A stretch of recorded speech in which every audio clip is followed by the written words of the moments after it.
بسم اللہ الرحمن الرحیم۔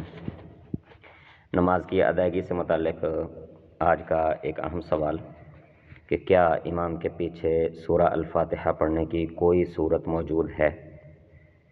جی، اس پر ہم بات کرتے ہیں۔ سنن ابن ماجہ حدیث نمبر 838۔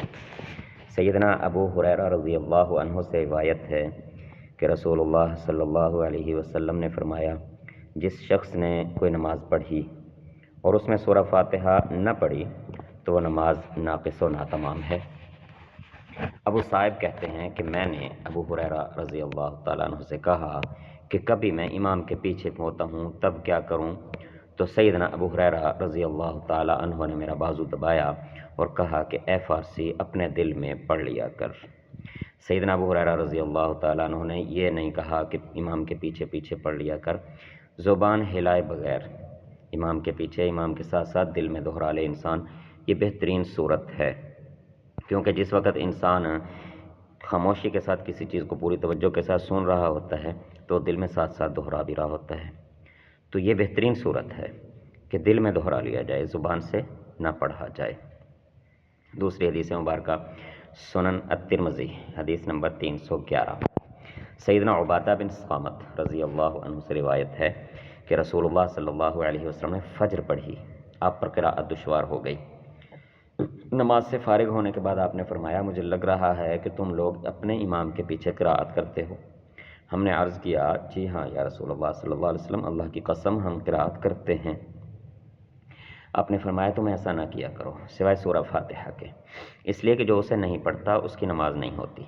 امام ترمذی رحمۃ اللہ علیہ کہتے ہیں کہ عبادہ رضی اللہ عنہ کی یہ حدیث حسن ہے، یعنی اگر کوئی امام کے پیچھے قراءت کرنا ہی چاہتا ہے تو بس اس کے لیے سورہ الفاتحہ پڑھنے کی گنجائش ہے، صرف رخصت کی حد تک، فرض یا واجب سمجھ کر نہیں، جو ہم پیچھے صحیح مسلم کی روایت بھی پڑھ چکے ہیں اور باقی حدیث کی کتابوں میں بھی، کہ جب امام تکبیر کہے تکبیر کہو، قراءت کرے خاموش رہو، الضالین کہے تو آمین کہو۔